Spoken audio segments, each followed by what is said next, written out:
Hi students, today we are discussing about a very important topic for competitive examinations and for subject examination is PN junction diode. Okay, concentrate properly on this topic. Okay, so what is a PN junction diode? Let us take a semiconductor crystal. Okay, just imagine it is like a semiconductor crystal. Now on this crystal, one side is doped with trivalent impurity, another side is doped with the pentavalent impurity. Then the layer in the crystal separating from the N type to the P type is called as the PN junction diode. Okay, so what is a PN junction diode? Consider one single semiconductor crystal. It is a pure semiconductor crystal. On that, one side is doped with trivalent impurity, another side doped with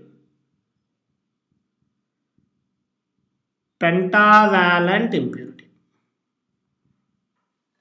Okay, we know when a pure semiconductor is doped with the trivalent impurity, then it behaves like a p-type semiconductor, na? And if you dope it with pentavalent impurity, it behaves like a n-type semiconductor, na? That's why now this single semiconductor crystal behaves like a PN junction diode. So this is the junction. Junction always behaves like a boundary between the P type and N type. Okay, so through this junction, charge carriers are continuously flow from the one side to the another side. Is it clear? Now, sir, is it possible to make the PN junction diode by taking a P-type material and N-type material separately and they combine together? Again, is it possible to make the PN junction diode by taking a P-type semiconductor, N-type semiconductor separately and they combine together? Okay, practically it is not possible. Why? There are two reasons for this one. The first one is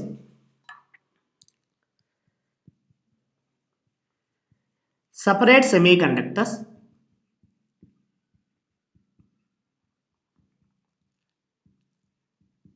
cannot have continuous contact at atomic level. What is the first one? The first one is separate semiconductors. P type and N type we are taking separate semiconductors now. So if they are try to contact with each other, what happens? There is no continuous contact at the atomic level. Okay, and the second reason is the junction will behaves as discontinuity for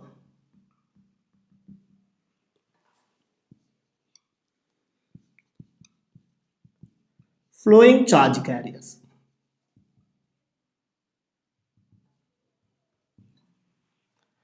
Through junction, what we said, charge carriers are continuously flows.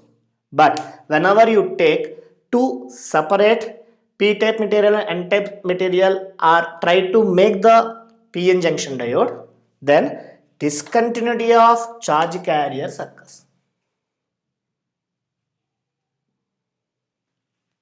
Okay, due to these two reasons, it is not possible to made a PN junction diode by taking p-type and n-type materials separately.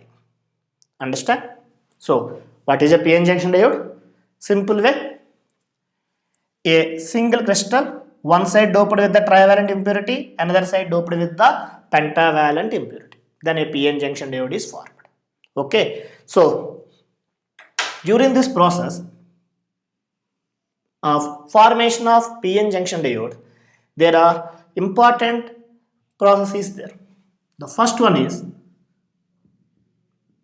diffusion, second one is drift.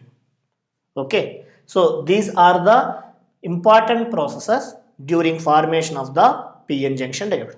So first of all, we would like to know about what is the diffusion. Later we may discuss about the drift. Okay, now see, this is a PN junction diode.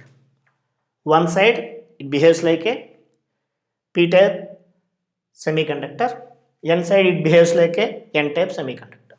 So in p-type semiconductor we know holes concentration is more now, means these are called as a majority charge carriers, and in n side electrons concentration is more, hence these are called as the majority charge carriers. So in p side holes are the majority charge carriers, and in n side electrons are the majority charge carriers. So let us see here the circles which represents the holes, dots represent the electrons, and here there are some immobile acceptor ions present in the p side and immobile donor ions are present on the n side.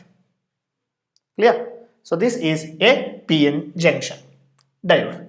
So first of all, we would like to know about what is diffusion. Okay, listen carefully.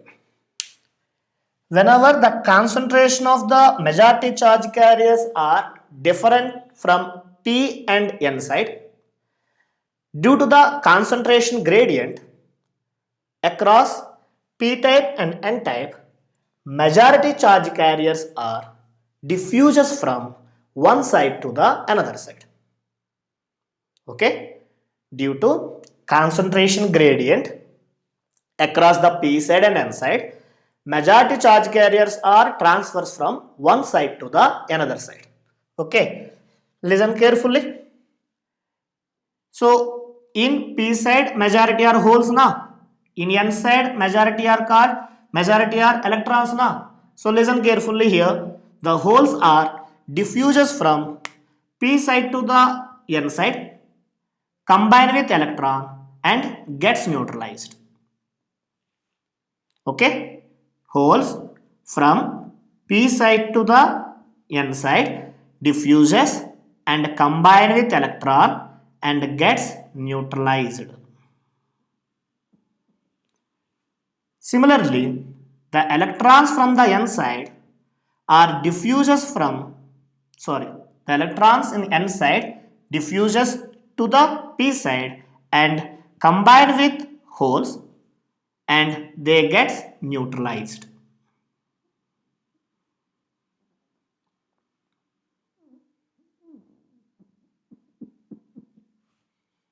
So what happens here?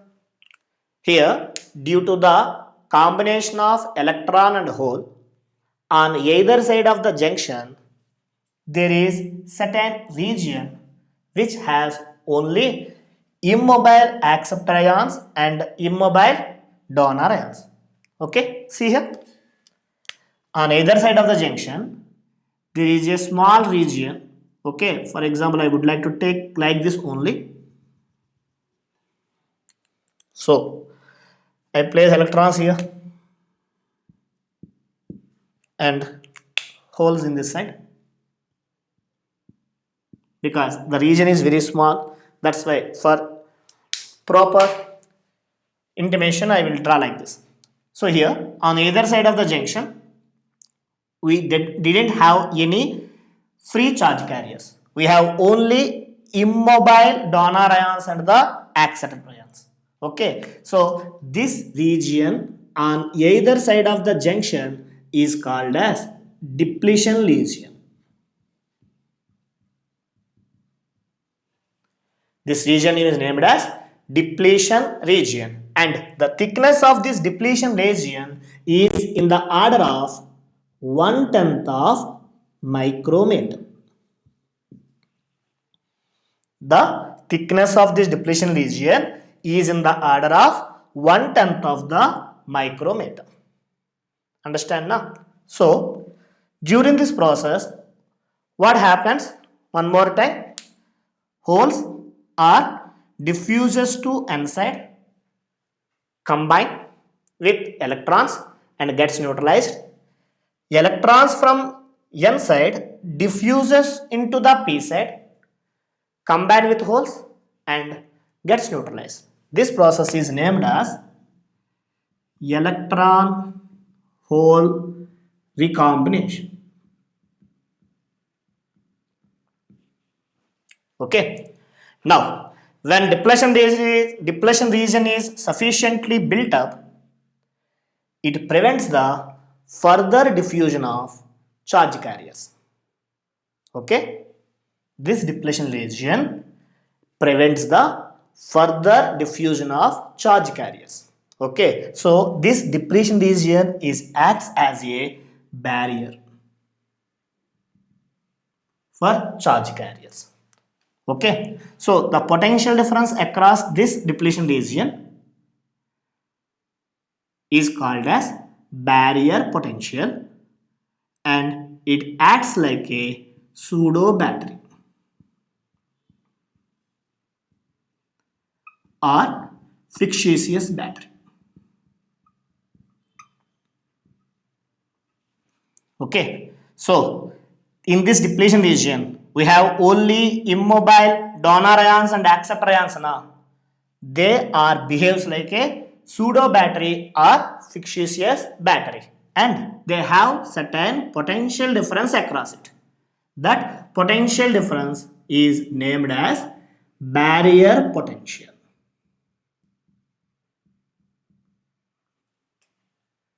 Potential difference is named as barrier potential and it depends on nature of semiconductor,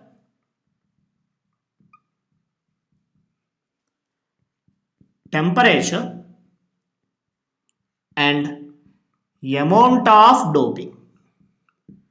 Amount of doping means concentration of impurities on P side and N side.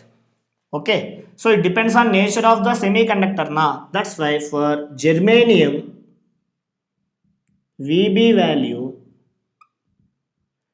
0.3 volt and for silicon VB value 0.7 volt. Clear? So this is the process of the diffusion. Okay, during process of diffusion we are learning about up to barrier potential. So what is barrier potential? Barrier potential is nothing but it acts as a fictitious battery which prevents the further diffusion of holes from P side to the N side and electrons from N side to the P side. Is it clear? Now let us see how this barrier potential is there for PN junction diode.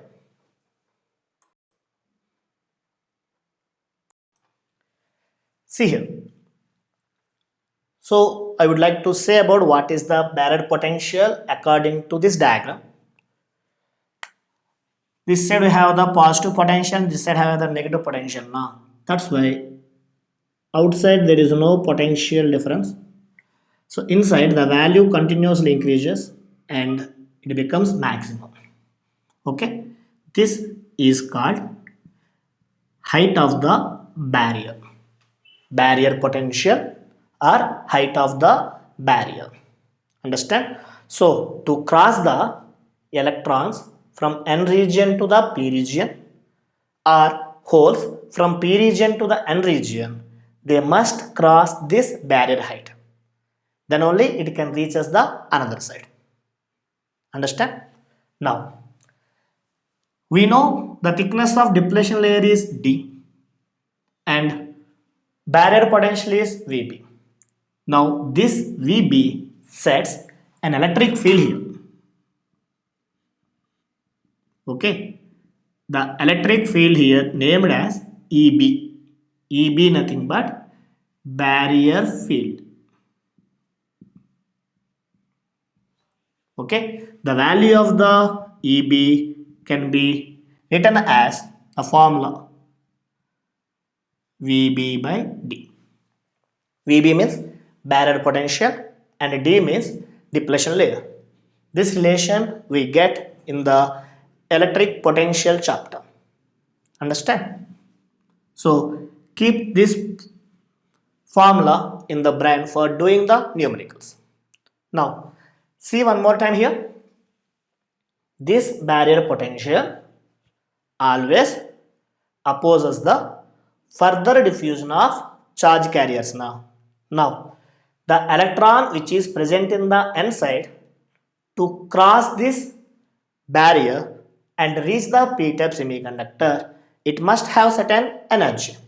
Okay, the energy required to cross the electron from n region, to travel the electron from n region to the p region, it must be crosses the barrier height now. So how much of energy required is called as QV.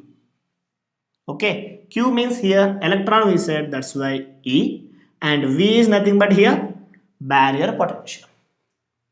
Okay, so EVB is nothing but the energy difference of electron on n side to the p side.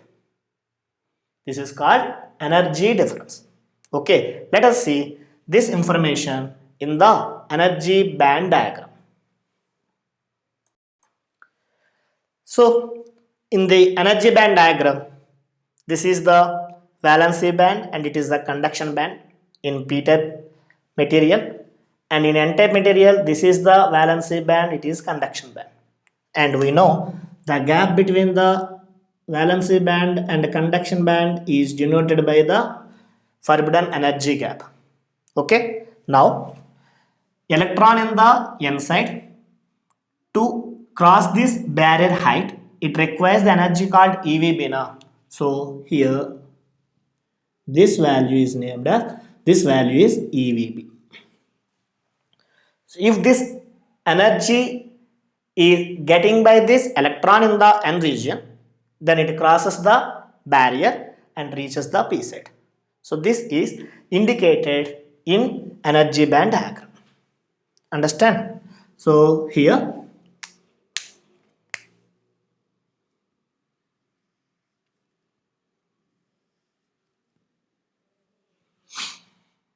this is, these two are valency bands and these two are the conduction bands. Understand? This is energy band diagram. Clear now? So this is called the diffusion.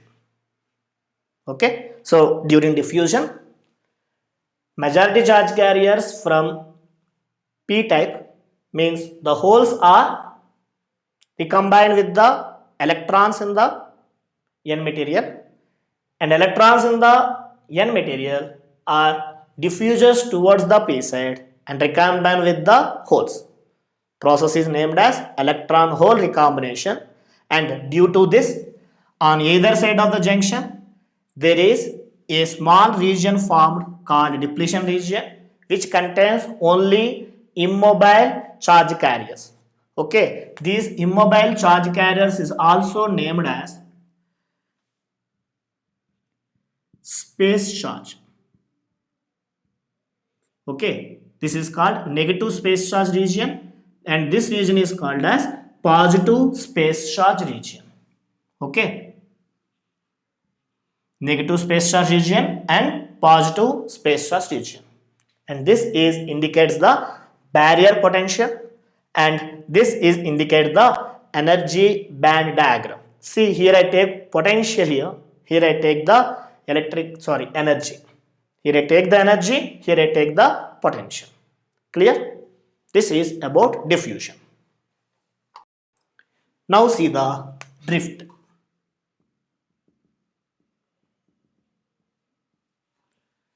Okay, the drift current is mainly due to the minority charge carriers. Diffusion due to majority charge carriers. Drift is mainly due to the minority charge carriers. So let us see. In p-type material, the minority charge carriers are electrons now. And in n-type semiconductor, the minority charge carriers are holes now. Okay, for these minority charge carriers, see the direction of the barrier electric field. Here electrons, it is positive charge. That's why these electrons now move from p to the n side, and it is negative charge. Here positively charged holes. That's why these are moves into the p region. Okay, listen carefully.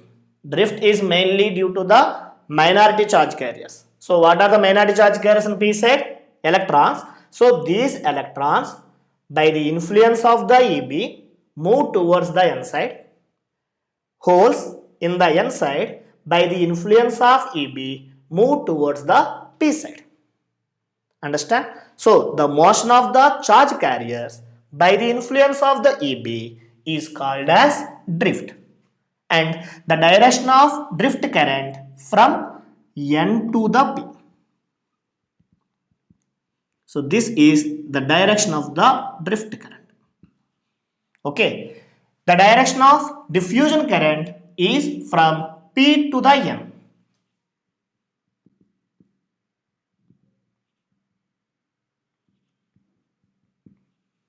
Direction of diffusion current P to N, direction of drift current from N to P. That means both are in opposite direction. So initially diffusion current is more, drift current is very small. Okay, whenever the diffusion is continuous, then the space charge region on either side of the junction is extended. Whenever the space charge region is extended, then the strength of the barrier electric field is increases. When barrier electric field increases, drift current also increases. So when time is goes on, diffusion current is continuously increases, drift current also increases. This process is continuous until drift current is equal to the diffusion current. So whenever drift current and diffusion currents are having same magnitude but in opposite direction, this is from P to N, this is from N to P, opposite direction, then the net flow of current in the PN junction diode becomes 0. So in equilibrium,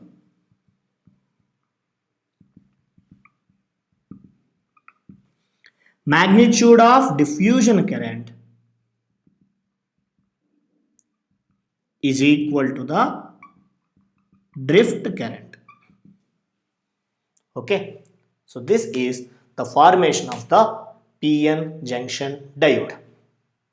Okay, one is diffusion due to majority charge carriers, another one is drift due to the minority charge carriers. Now finally we discuss about the word diode. Diode, di means two na, two, and the word comes from the electrode. So diode is nothing but combination of the two electrodes. Here electrodes are, one is P and another one is N na. So the circuit symbol for the PN junction diode is like this. So here this side P, this side N. Now see, this portion is like an arrow mark now. The arrow mark which indicates the direction of the conventional current. Direction of conventional current. Okay.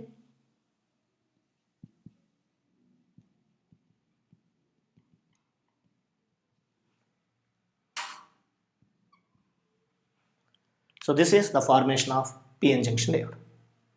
Thank you.